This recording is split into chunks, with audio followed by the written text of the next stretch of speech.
Good afternoon, everyone. I'm Linda Reese, Managing Partner of Leader Onboarding. The topic of today's conversation is feedback for new leaders. Thank you for joining us. We're going to move pretty quickly today, and we'll have a Q&A session at the end where we look forward to responding to your questions. By the end of our conversation today, we hope you'll agree with us that even though we try hard to support new leaders, they may not get all the support they need. That they do better when they receive transition feedback, and the more they receive, the better they will do, and that you have a new tool available to you to demonstrate your investment in the new leader's success. I'm joined today by Stephanie Henderson, who is Leader Onboarding's Assessment Practice Leader. As you can see, we've been immersed in the world of onboarding for a while, and we are passionate about doing everything possible to powerfully launch new leaders into their roles. If you've just made a key leadership hire, then this is an exciting and probably slightly anxiety-provoking time. You have good reasons to experience both feelings. New leaders can do amazing things and drive fantastic results, but their path is not an easy one. In various studies, only 40 to 60% of the leadership hires survive in their roles for at least 18 months.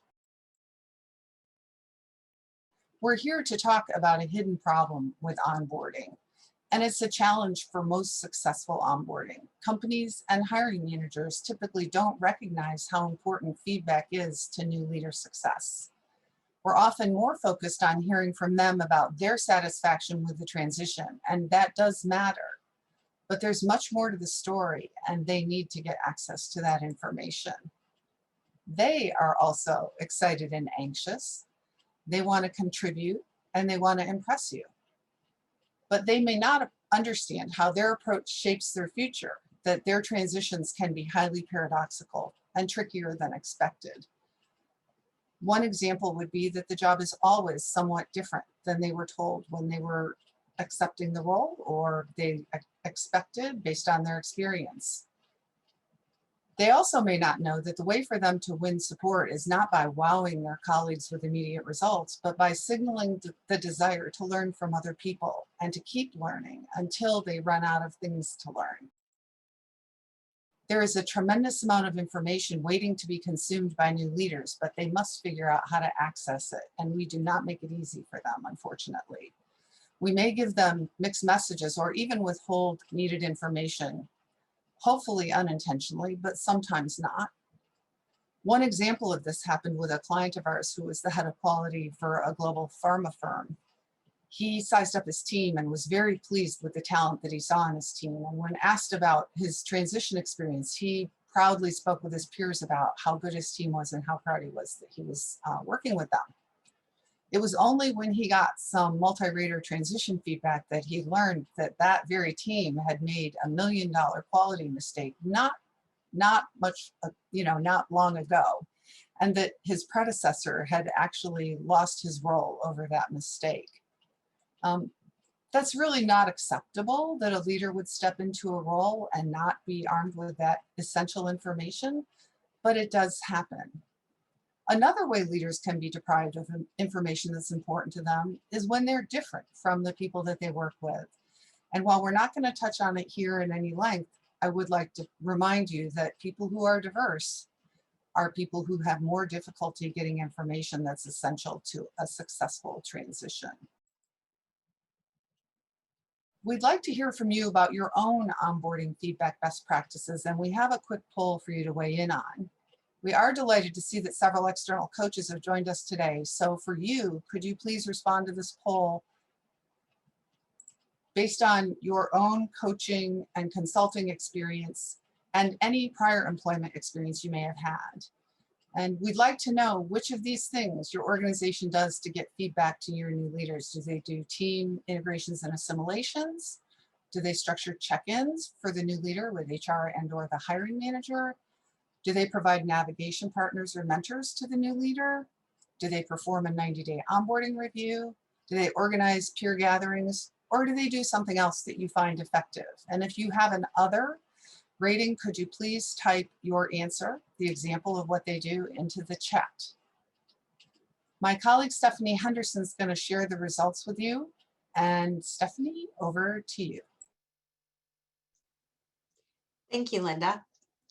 So as we look at this, as the results are finalizing, the top two are check-ins with the HR or the hiring manager, as well as navigation partners or mentors. Many of you also do team integrations and assimilations. 90-day reviews, which is formal feedback, right, is less, and then peer gatherings, even less. So the check-ins is really the top result. So if you want to take a look at that. So thank you for sharing that. And I didn't see any others in the chat, so we seem to have covered most of it.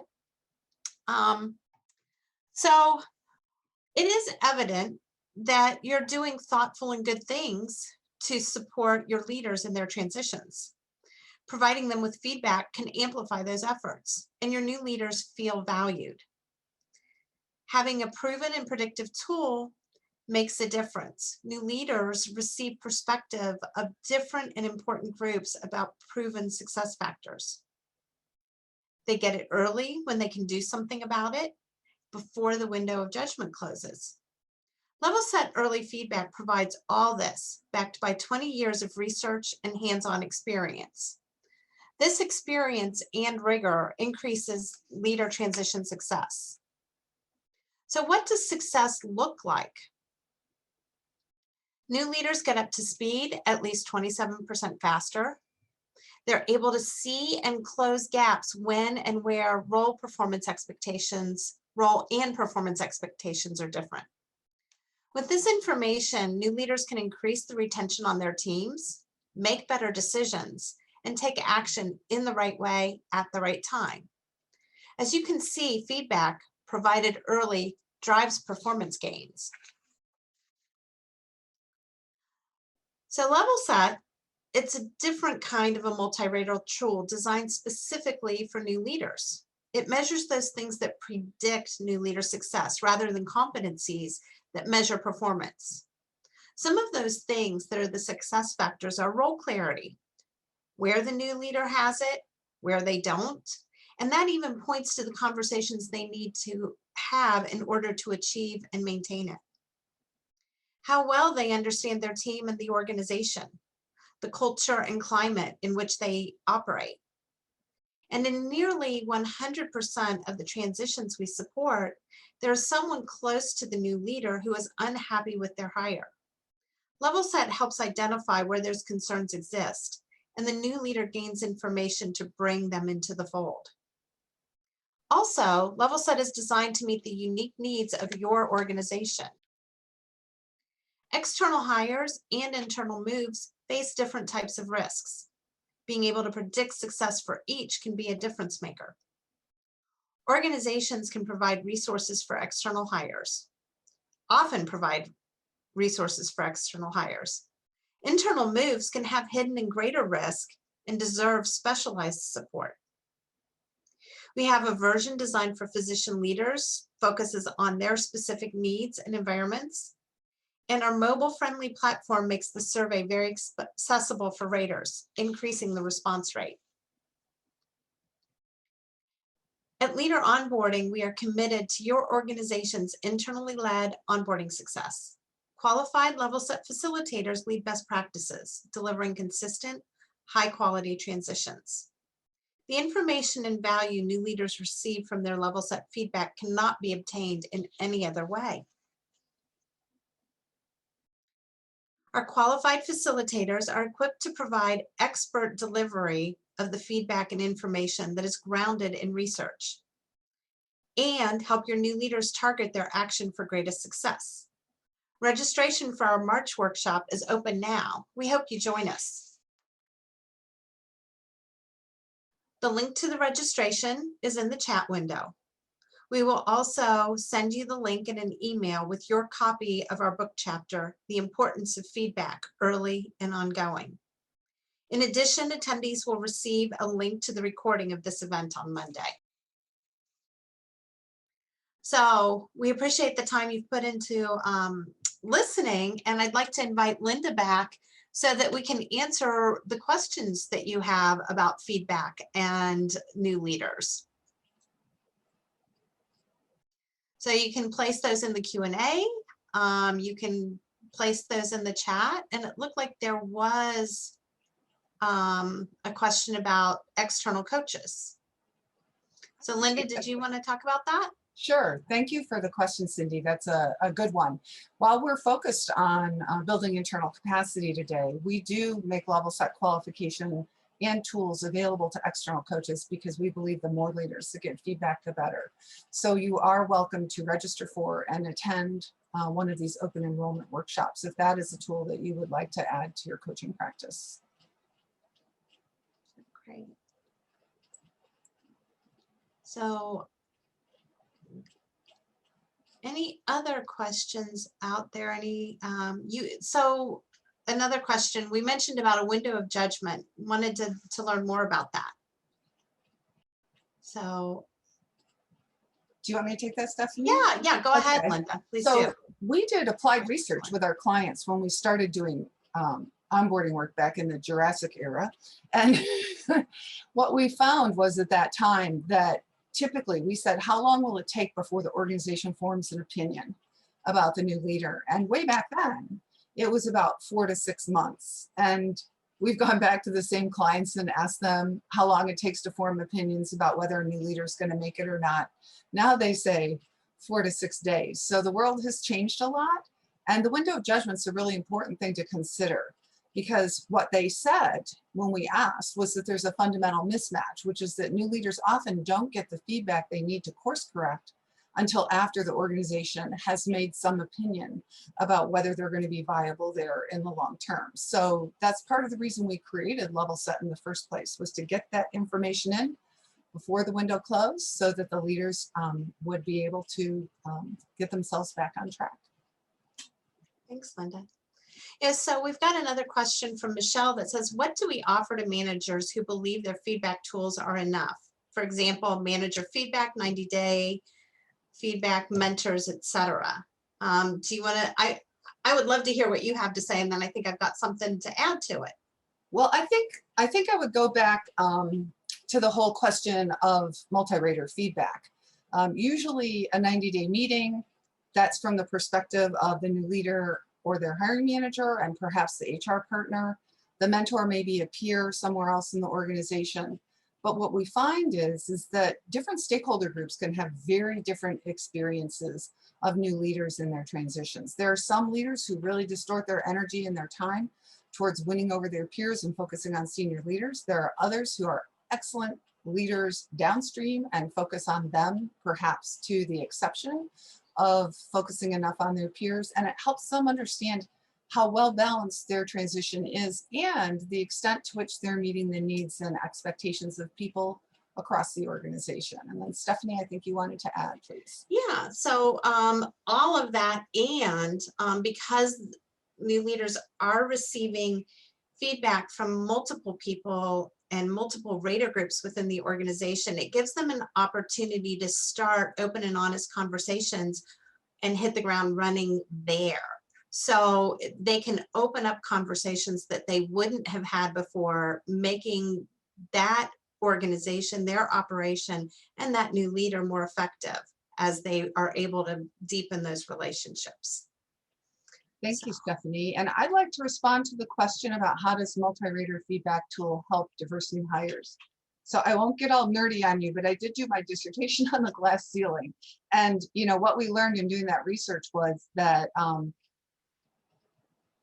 people have different experiences in the same organization based on who they are and based on how much they are like or not like folks who are in the mainstream.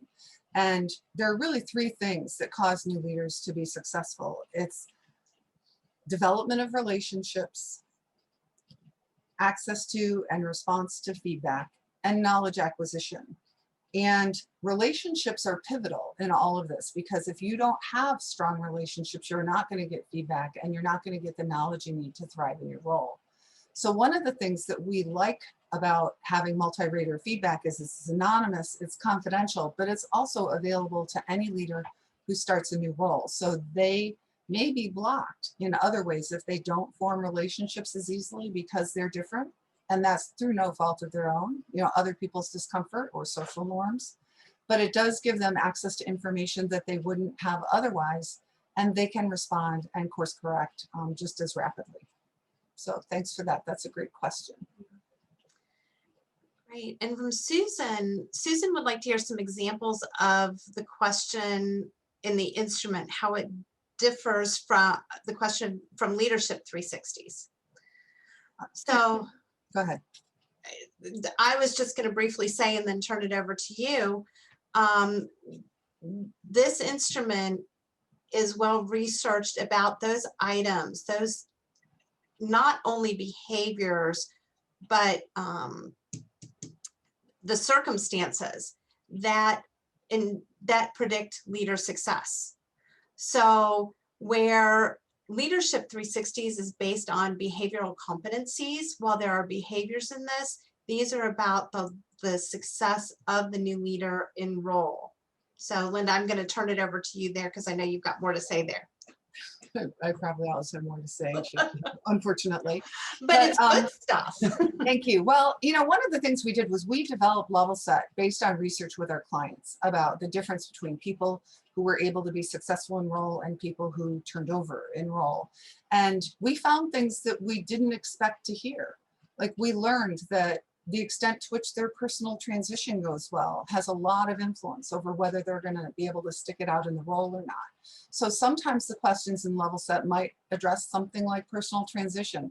I would touch back on the rival question as well, because there's almost always someone who's unhappy the leader's there, and the leader is often oblivious to it. We ask hiring managers, who are the potential rivals for this role? And they'll say, oh, no one. No one was qualified for this role, so we did an external search. That does not mean there are not bad feelings. That also does not mean that people are not behaving badly. And we need to sensitize new leaders to the possibility that other people may not be happy with them there in order for them to transform those relationships into something positive. We also do get a read on the extent to which the leader's team is performing well in the eyes of people elsewhere in the organization. And that's how our client in pharma learned that his team had made a tragic mistake. So that's a great question. There are some things that might seem like they resemble a Leader 360, but these are questions that people can confidently say yes or no to by the time the leader's been enrolled, 2 months to 2.5 months, rather than the longer span of time that might be required to understand fully a level of a leader's competency. We're looking at behaviors related to the transitions specifically. Thanks. So we have a question about whether whether LevelSet is portable. Will they be able to continue to use or offer the feedback tool, offer LevelSet if they move to another organization? And the short answer to that is yes. We have had one of our clients move from one organization to the other, and at least one of our clients, more than one of our clients actually, move organizations, start using it in their new organization and have it expanded where they have asked that their teams become qualified in the tool. Linda, what would you have to add to that? Well, I was going to say, yes, it does help seed onboarding practices in other organizations when people bring a tool like LevelSet. One of our durable goods manufacturing clients has over a dozen of their internal folks qualified, and another is well on their way to that. But the other thing I wanted to mention about the tool is that Stephanie is the person who runs our qualifications, and we believe that it takes nuance and skill to deliver LevelSet feedback successfully because people often don't understand the multifaceted nature of leader transitions. And so Stephanie both supports knowledge acquisition of the people who go through the qualification in the workshops themselves, but then also supports each person who's becoming qualified as a facilitator through 2 implementations of LevelSet early feedback surveys. And that includes debriefing the results and helping them prepare for delivery and circling back around afterwards.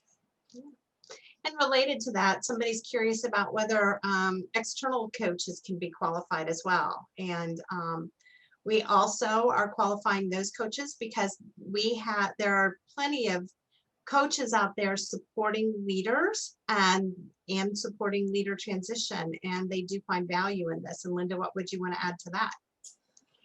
Nothing really. I think we just feel the more the better.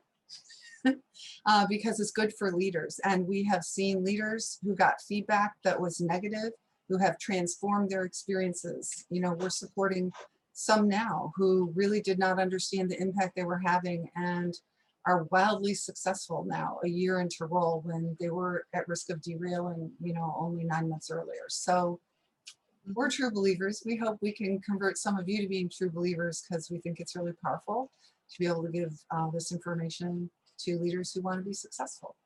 Yeah, one of our recently qualified internal coaches was sharing with me that one of the leaders that she was supporting was skeptical of the instrument and went along because they were in a new role and they wanted to please their new organization. And after they got the feedback and started working with it, that person was very grateful. That leader said, "Oh my goodness, I would not have known this until it was too late to do something about it. And it was a big thing. It could have been a make or break for me."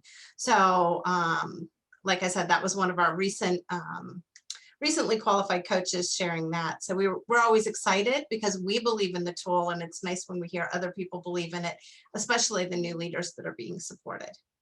So I'm just wondering if any of you have additional questions, or if we've missed any of the questions, because we do want to respect your time, but we're also happy to answer any questions you may have now or following up by email, if that would be more convenient for you.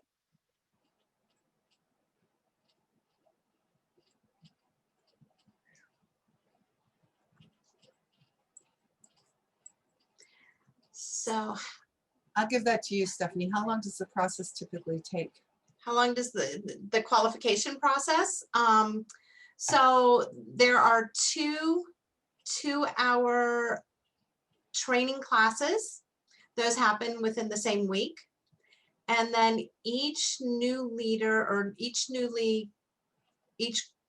qualified facilitator is supported through one external hire and one internal move survey through coaching. So those sessions, those coaching sessions, both the coaching session and the debrief are about 90 minutes each. So you've got two hours in 1 week, and then have to gain that experience. So it can take anywhere from 2 to 3 months before you're qualified. It doesn't take 2 to 3 months, but sometimes it'll be up to 6 months before someone's fully qualified. It's just making sure you get those new leaders in the door and get them the feedback that they need.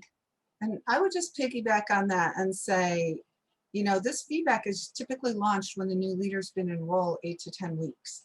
And again, while that seems early, we have found that people can make valid, reliable responses to the survey and give helpful information to the client. So it is real-time learning for those of you who become qualified, and we'll look forward to meeting some of you in person, virtually, in March. And I don't think we have any more questions coming up. So how about if we give you back 7 minutes of your day? We thank you for joining us and look forward to continuing the conversation. Well, really quickly, Linda, somebody said that, hey, some smaller organizations may not have the right people on staff. External coach may have a more objective approach. And so wanted to say that we qualify folks and reach out to us for support like that as well. So thanks for that comment. So thank you and goodbye. Thanks everybody for your time.